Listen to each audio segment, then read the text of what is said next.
Hello bachcho, how are you? Today we are going to discuss the most MB topic of chapter number 5 laws of motion and the topic is free body diagram. हमें किसी body का free body diagram कैसे बनाना है उसके बारे में हम आज बात करते हैं। तो सबसे पहले ये बात हमें जाननी पड़ेगी कि हम किसी बॉडी का फ्री बॉडी डायग्राम बनाते हैं तो हमें कौन से ऐसे इंस्ट्रक्शन हैं जिसको फॉलो करने पड़ेंगे। तो सबसे पहले तो कोई भी बॉडी होगी, जितनी भी बड़ी बॉडी होगी, उसको हमें एक पॉइंट लाइक ऑब्जेक्ट कंसीडर करना पड़ेगा। तो फर्स्ट रूल हमें क्या कहता है, everybody we have to show as a point like mass. अगर कोई ट्रक होगी तो हम यहाँ पे ट्रक को ड्रॉ करके एग्जाम्पल न्यूमेरिकल नहीं कैलकुलेट करेंगे, हम वो ट्रक होगी या तो कोई ऑब्जेक्ट होगा बड़ा सा, कोई मंकी होगा, तो ऐसे एग्जाम्पल में हम मंकी ड्रॉ नहीं करेंगे, ट्रक ड्रॉ नहीं करेंगे, कार नहीं ड्रॉ करेंगे। हम उस ऑब्जेक्ट को पॉइंट लाइक ऑब्जेक्ट कंसिडर करेंगे और हम यहाँ पे उसको एज अ एजम्पशन लेंगे। Second thing, we will show all the forces acting on it. बच्चों ये बात ध्यान में रखना, we will show all the force acting on it. हमने जो ऑब्जेक्ट कंसिडर किया तो उस पे लगने वाले सभी फोर्स हमें कंसिडर करने हैं, उस पे लगने वाले, उससे लगने वाले नहीं। ओके, फॉर एग्जाम्पल देखो यहाँ पे अगर हमारे पास एक सरफेस है और इस सरफेस पे हमने कोई मासिव ऑब्जेक्ट और वी कैन से हमारे पास एक ब्लॉक है जिसका मास स्मॉल m से कंसिडर किया है, हमने डिनोट किया है। तो हमने एक सरफेस पे स्मॉल m मास का ब्लॉक रख दिया। तो हमें इस ब्लॉक का फ्री बॉडी डायग्राम बनाना है। तो हमें क्या करना पड़ेगा, हमें इस ब्लॉक पे लगने वाले सभी फोर्स को शो करने हैं। तो we will consider the force, the only those force which are acting on this block having mass m। Mass पे लगने वाले फोर्स हमें कंसिडर करने हैं। ओके, मास से लगने वाला फोर्स हमें कंसिडर नहीं करना है। तो देखो यहाँ पे हमें इस ब्लॉक पे लगने वाले फोर्स फाइंड करने हैं, ब्लॉक पे कितने फोर्स लगते हैं। और बच्चों एक बात ध्यान में रखना, force is a vector quantity, so हमें किस डायरेक्शन में लगते हैं वो भी यहाँ पे ध्यान में रखना पड़ेगा। सो देखो यहाँ पे सबसे पहले इस ब्लॉक का मास m है, सो ड्यू टू मास एक force in downward direction act करेगा और उसको हम क्या बोलते हैं, ग्रेविटेशनल फोर्स।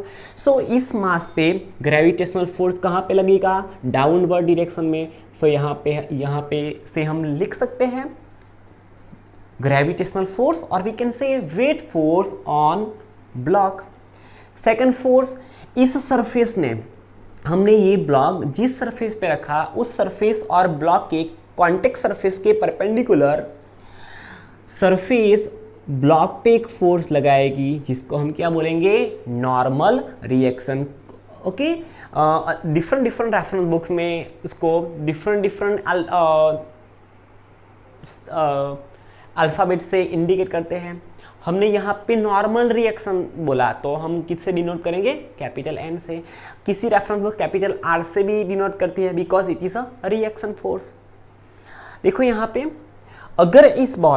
अगर ये मास m दैट इज ये जो ब्लॉक है वो अगर इक्विलिब्रियम पोजीशन में हुआ, इक्विलिब्रियम पोजीशन मीन्स अगर वो स्टेडी पोजीशन में आ गया, उस पे लगने वाला नेट फोर्स अगर जीरो है, तो जितना force in the form of normal reaction लगा वो कितना हो जाएगा, mg जितना हो जाएगा। सो हम यहाँ से मास पे लगने वाले, ये ब्लॉक पे लगने वाला जो नॉर्मल रिएक्शन है वो यहाँ से हम फाइंड कर सकते हैं with the help of Newton's first law of motion. कैसे, बिकॉज हमने क्या बोला, अगर ये मास इक्विलिब्रियम पोजीशन में है तो इक्विलिब्रियम पोजीशन में कब होगा, जब बॉडी पे लगने वाला नेट फोर्स जीरो होगा।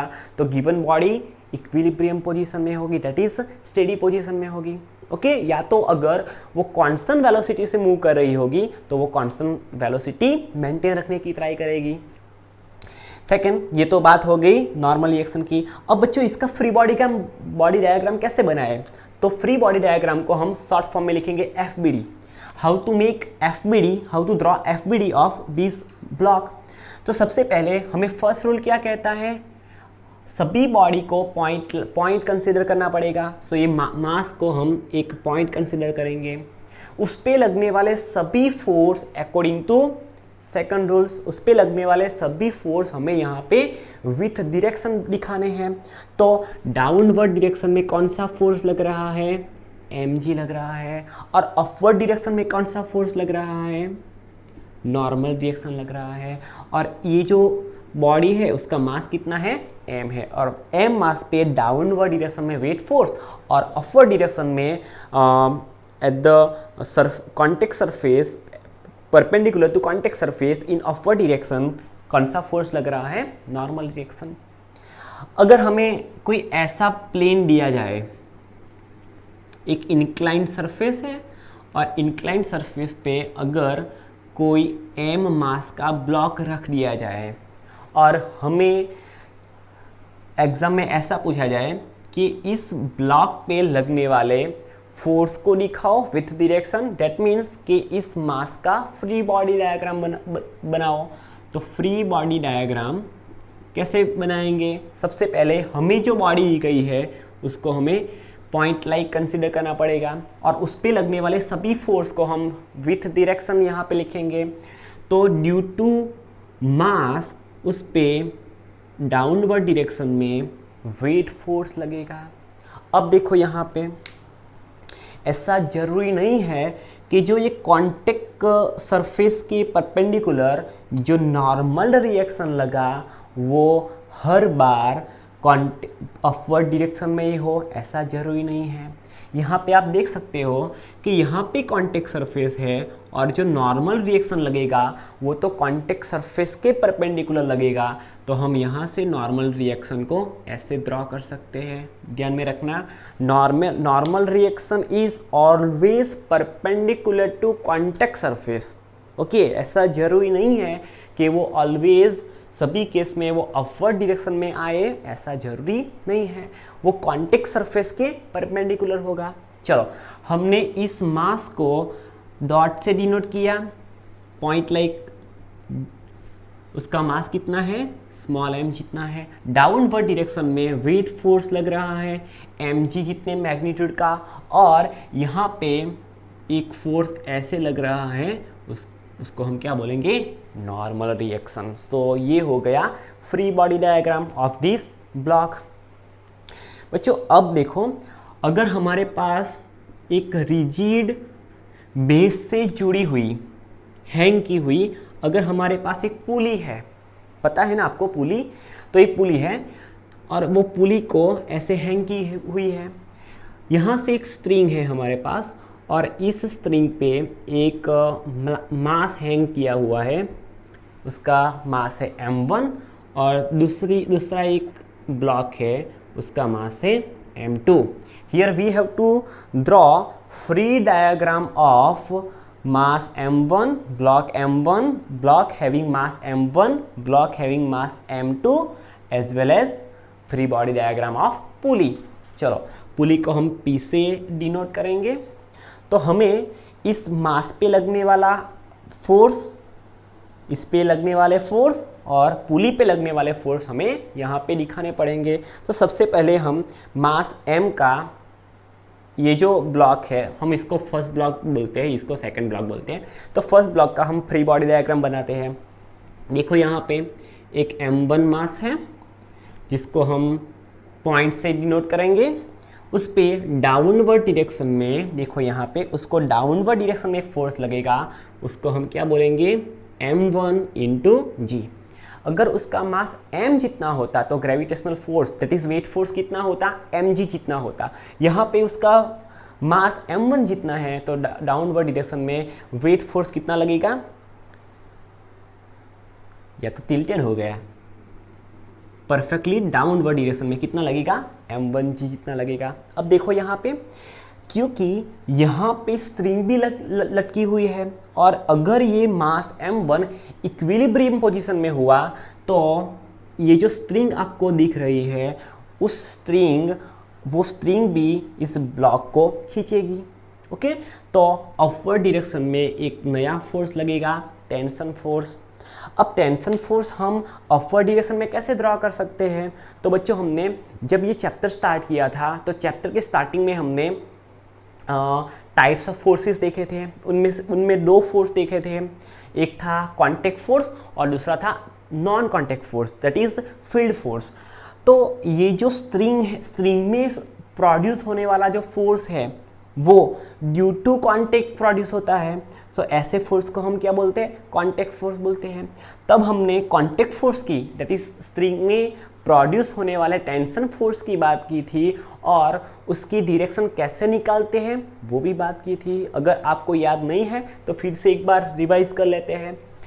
इस मास वाले ब्लॉक को ये जो स्ट्रिंग है वो अपवर्ड डायरेक्शन में खींच के रहेगी, बिकॉज ये इक्विलिब्रियम पोजीशन में है। हमें जहाँ से टेंशन फोर्स फाइंड करना है उस मास पे हम जाएंगे और हमारी जो अम्ब्रेला है वो हम खोलेंगे। तो हमारी अम्ब्रेला किस तरफ खुलेगी? इस डायरेक्शन में खुलेगी। तो यहाँ पे टेंशन फोर्स की डायरेक्शन क्या हो गई? Upward direction. और डाउनवर्ड डायरेक्शन में कौन सा फोर्स लगेगा? वेट फोर्स m1 इंटू जी। सो हमने यहाँ पे डिनोट कर दिया। चलो बात करते हैं second m2, that is m2 मास के ब्लॉक की।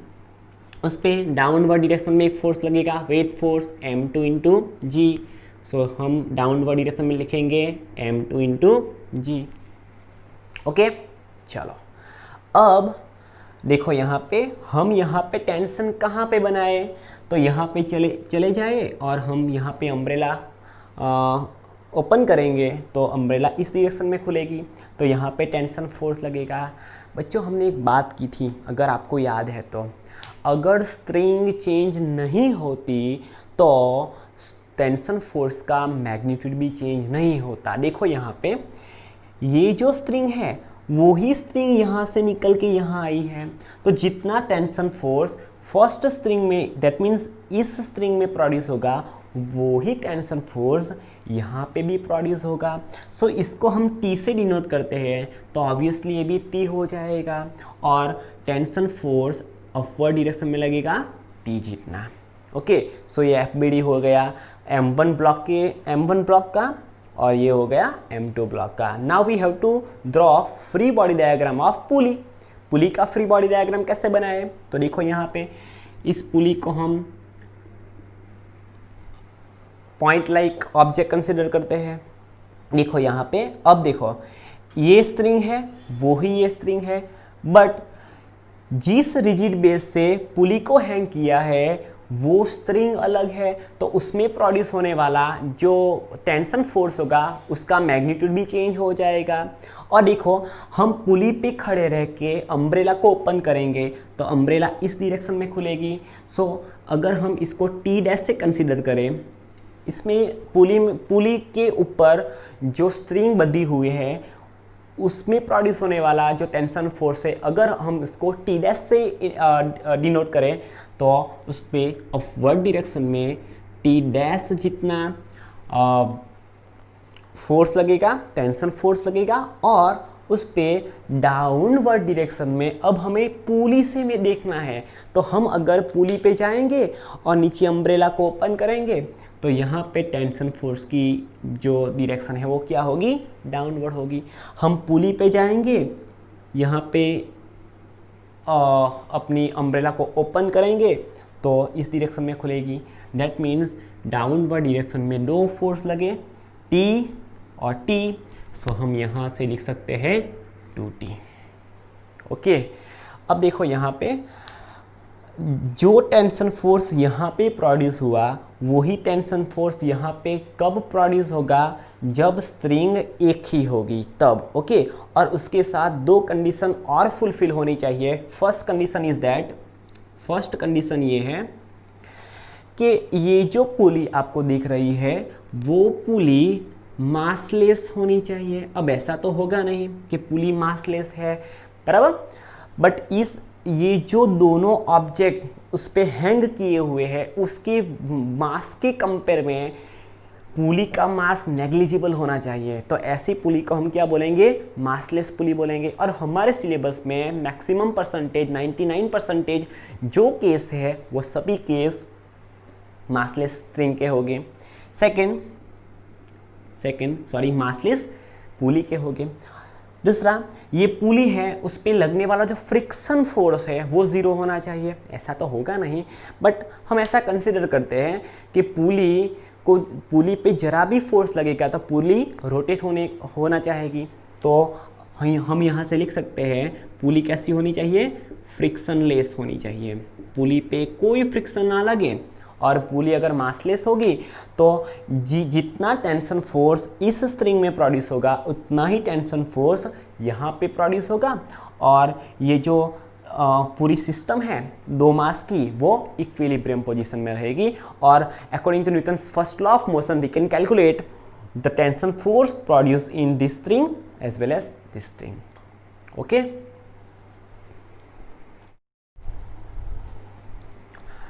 Now we will see illustration number 5.6। आप यहाँ पे देख सकते हो, see figure, a mass of 6 kg is suspended by a rope of length 2 meter from the ceiling.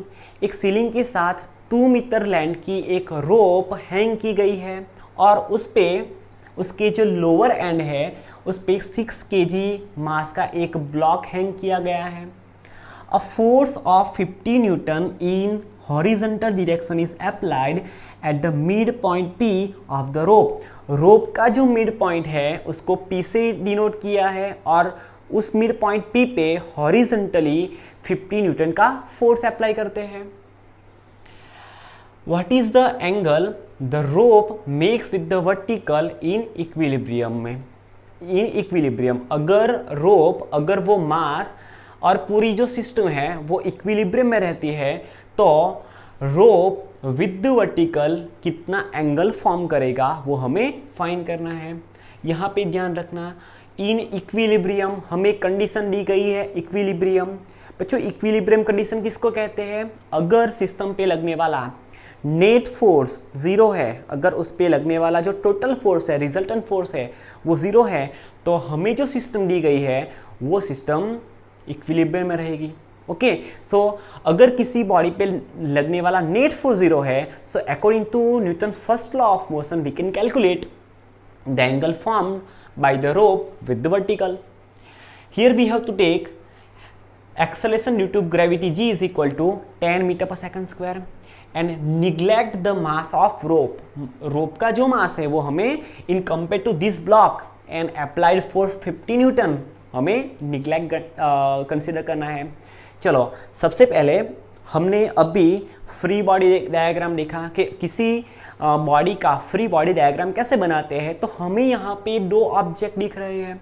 First object, यहाँ पे हमने जो मास हैंग किया है, जो ब्लॉक हैंग किया है जिसका मास 6 kg है, उसका हम यहाँ पे फ्री बॉडी डायग्राम बना सकते हैं। और रोप के मिड पॉइंट P पे हमने हॉरिजॉन्टल डायरेक्शन में 50 न्यूटन जितना फोर्स अप्लाई किया, तो हम उसका भी फ्री बॉडी डायग्राम बना सकते हैं। So we have to make free body diagram of two objects. First is mass having the block having mass m is equal to 6 kg as well as midpoint of rope that is P. Now हम यहाँ पे free body diagram बनाएंगे। Solution देखते हैं। सबसे पहले free body diagram of W का free body diagram बनाते हैं। FBD ऑफ W, ये जो W से डिनोट किया है उसका हम फ्री बॉडी डायग्राम बनाते हैं। फ्री बॉडी डायग्राम बनाने का फर्स्ट रूल कौन सा है, सभी ऑब्जेक्ट को एक पॉइंट लाइक ऑब्जेक्ट कंसीडर करो। ये W है, उसको हमने पॉइंट लाइक ऑब्जेक्ट कंसीडर किया। उस पे डाउनवर्ड डायरेक्शन में एक फोर्स लग रहा है, उसका मास कितना है, उसका मास है m जितना, तो m और उस पे g जितना gravitational acceleration in downward direction में लग रहा है, तो उसका वेट फोर्स कितना होगा, m इंटू जी कितना होगा। वैसे ही वो ब्लॉक इक्विलिब्रियम पोजीशन में है, तो स्ट्रिंग में जो प्रोड्यूस होने वाला टेंशन है उसको हमने T2 से डिनोट किया। सो अपवर्ड डायरेक्शन में T2 जितना फोर्स लग रहा है in that is the tension force produce in a string. चलो तो यहाँ पे देखते हैं, अगर ये सिस्टम इक्विलिब्रियम में हुई तो उस पर लगने वाला नेट फोर्स 0 है। तो हम यहाँ से लिख सकते हैं for the equilibrium of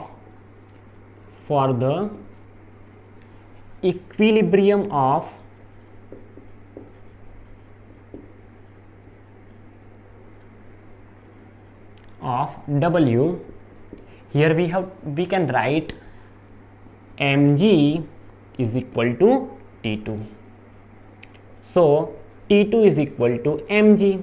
m की वैल्यू कितनी है, mass of the block 6 kg multiply by acceleration due to gravity हमें कितना यूज करने को दिया है 10 मीटर पर second square. So here we can write tension force produce in a string T2 is equal to 10 6 60, और instead of writing kg metre second power -2 we can write newton. So string में कितना tension force produce हुआ, T2 is equal to 60 newton. 60 newton का tension force string में produce हुआ जब ये block according to Newton first law of motion equilibrium में हो तब। सेकंड हम फाइंड करते हैं free body diagram of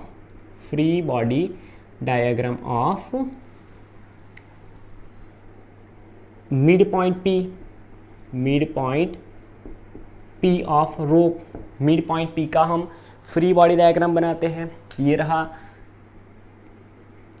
point P। चलो हम यहाँ पे लिखते हैं, अगर ये रहा पॉइंट P तो पॉइंट P पे टोटल कितने फोर्स लग रहे हैं। तो देखो यहाँ पे मिड पॉइंट पे हमने हॉरिजॉन्टली 50 न्यूटन का फोर्स लगाया। सो हम हॉरिजॉन्टल में एक फोर्स यहाँ पे दिखाएंगे 50 न्यूटन का। चलो डाउनवर्ड डायरेक्शन में कौन सा फोर्स लगेगा, देखो यहाँ पे क्योंकि ये स्प्रिंग चेंज नहीं हुई है तो इस ब्लॉक पे T2 जितना टेंशन फोर्स अपवर्ड डायरेक्शन में लगेगा। रोप चेंज नहीं हुई है तो ये फोर्स भी कितना हो जाएगा, T2 जितना हो जाएगा। In which direction, in downward direction. So यहाँ पे T2 जितना डाउनवर्ड डायरेक्शन में फोर्स लगा। ओके चलो अब देखो यहाँ पे, अब ये जो फोर्स लग रहा है ये फोर्स उसको हमने जो T1 से डिनोट किया वो न तो वर्टिकली लग रहा है ना तो हॉरिजॉन्टली लग रहा है, तो वो कुछ एंगल बना के लग रहा है। तो हमने हमारे प्रीवियस लेक्चर में देखा था कि जब कोई वेक्टर के दो कंपोनेंट फॉर्म हो और हम उसके दोनों कंपोनेंट लिखना चाहते हैं तो ओरिजिनल वेक्टर के साथ जो कंपोनेंट एंगल फॉर्म करता है उसको हम कॉस कंपोनेंट बोलते हैं और उस कॉस के परपेंडिकुलर कंपोनेंट को हम साइन कंपोनेंट बोलते हैं। तो यहाँ पे देख सकते हो आप, ये T2 फोर्स हो गया, दिस लेंथ इज T1 हो गया फोर्स। तो उसके दो कंपोनेंट हो गए, एक तो वर्टिकल डायरेक्शन में ये रहा। ओके सो वर्टिकल कंपोनेंट आपको यहाँ पे दिख रहा है वो विथ ओरिजिनल वेक्टर कुछ एंगल फॉर्म कर रहा है थीटा जितना, तो वो T1 का कॉस थीटा कंपोनेंट होगा। जो component with original vector angle form करता है उस कंपोनेंट को हम कॉस कंपोनेंट बोलते हैं। और कॉस का जो परपेंडिकुलर कंपोनेंट है हम यहाँ से ड्रॉ करते हैं। देखो यहाँ पे ये रहा, ये वर्टिकल ये हॉरिजॉन्टल, और हॉरिजॉन्टल कितना हो गया T1 का साइन थीटा जितना। तो लेफ्ट हैंड साइड पे कौन सा कंपोनेंट लगेगा, T1 का साइन थीटा कंपोनेंट है। और आप यहाँ से देख सकते हो अपवर्ड डायरेक्शन में एक नया फोर्स लगा T1 का, एक कंपोनेंट लगा, उसको हम क्या बोलेंगे T1 cos थीटा। ओके चलो अब देखते हैं हम for the equilibrium of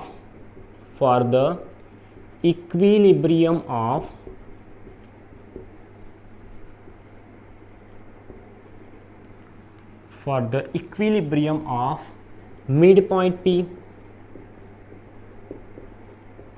अगर mid point P equilibrium position में रहता है तो इक्विलिब्रियम पोजीशन कंडीशन जो है वो दोनों डायरेक्शन में होगी, वो हॉरिजॉन्टली भी इक्विलिब्रियम में रहेगा और वर्टिकली भी रहेगा। सबसे पहले हम वर्टिकल की बात करते हैं। सो हम यहाँ पे लिखेंगे वर्टिकल इक्विलिब्रियम। वर्टिकल इक्विलिब्रियम कब होगा? जब अपवर्ड डायरेक्शन में लगने वाला फोर्स डाउनवर्ड डायरेक्शन में लगने वाले फोर्स को बैलेंस कर लेगा। सो हम यहाँ से लिख सकते हैं T1 का जो cos थीटा कंपोनेंट है वो कितना होगा? डाउनवर्ड डायरेक्शन में लगने वाला फोर्स T2 जितना होगा। इसको हम इक्वेशन नंबर 1 बोलते हैं। चलो, same as if you talk about horizontal equilibrium, if we talk about horizontal equilibrium, अगर mid point P horizontal equilibrium में हुआ तो हॉरिजॉन्टली जो फोर्स है वो एक दूसरे को बैलेंस कर जाएंगे। सो हम यहाँ से लिख सकते हैं T1 sin theta is equal to 50 newton. No need to write newton. So हमें यहाँ से इक्वेशन मिला, इक्वेशन नंबर 2। चलो, अब इक्वेशन नंबर 1 को हम देखें तो इक्वेशन नंबर 1 में हमारे पास T2 की वैल्यू है जो हमने with the help of free body diagram of W find किया। सो हम इक्वेशन नंबर 1 को ऐसे भी रीराइट कर सकते हैं from equation number 1 T1 cos theta is equal to T2 और T2 की वैल्यू कितनी है? 60 जितनी है। सो हम यहाँ से लिखेंगे 60। ये हो गया हमारा इक्वेशन नंबर 3। चलो देखो यहाँ पे, अगर हम इक्वेशन 2 को इक्वेशन 3 से डिवाइड कर दे तो T1 कैंसल आउट हो जाएंगे। जिसकी वैल्यू हमें पता नहीं है उसको हमें कैंसल आउट करना पड़ेगा, कुछ जुगाड़ लगाना पड़ेगा। सो हम यहाँ पे लिख सकते हैं equation 2 divided by equation 3। Equation 2 को हम इक्वेशन 3 से डिवाइड करते हैं तो इक्वेशन 2 की left hand side divided by equation 3 की left hand side. So T1 sin theta divided by T1 cos theta is equal to 50 divided by 60। 50 divided by 60, 0 cancel out हो गए। T1 on left hand side cancel out हो गए।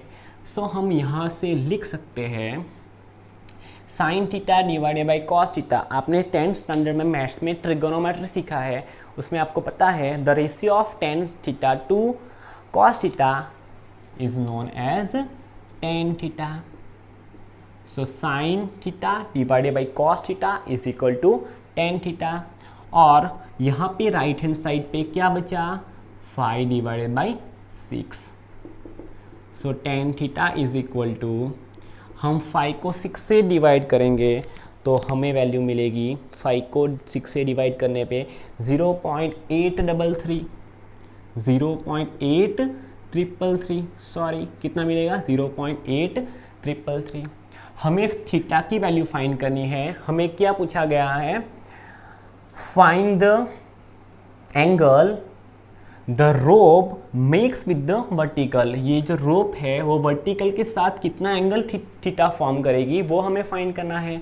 सो theta is equal to, हम tan को right hand side पे ले जाएंगे so वो 1/10 हो जाएगा। और instead of writing 1/10 we can write tan inverse. और वैल्यू कितनी है? 0.8333। अगर हम नेचुरल टेंजेंट में 0.8333 देखेंगे तो हमें थीटा की वैल्यू मिलेगी। Theta is equal to 39 degree 48 minute. 39 degree 48 minute. Okay, और approximately we can write, approximately हम ऐसा भी लिख सकते हैं 39.8 degree. Theta is equal to 39.8 39.8 degree which is approximately 40 degree. Approximately कितना डिग्री एंगल फॉर्म करेगा? 1 डिग्री। बच्चों अब आपको एक क्वेश्चन होगा, हमने 39 डिग्री 48 मिनट पे से 39.8 डिग्री कैसे लिखा? तो बच्चों ध्यान में रखना 1 डिग्री, देखो यहाँ पे 1 degree is equal to 60 minute. भाई 60 मिनट जब 60 minute is equal to 1 degree, okay, तो 6 minute is equal to 0.1 degree होगी। तो यहाँ पे देखो 6 डिग्री, देखो 6 minute is equal to 1 degree, तो 12 minute is equal to 2 degree, 24 minute is equal to 4 degree. So हम ऐसे देखने जाए तो 48 degree is equal to 48 minute is equal to 8 degree होगा। सो 39 डिग्री तो एज इट इज़ है, ओके, और 48 मिनट को हम क्या लिख सकते हैं? 0.8 डिग्री। सो आंसर हमारा क्या मिलेगा? 39.8 degree which is approximately 40 degree. Okay, so after applying force at the mid point of rope,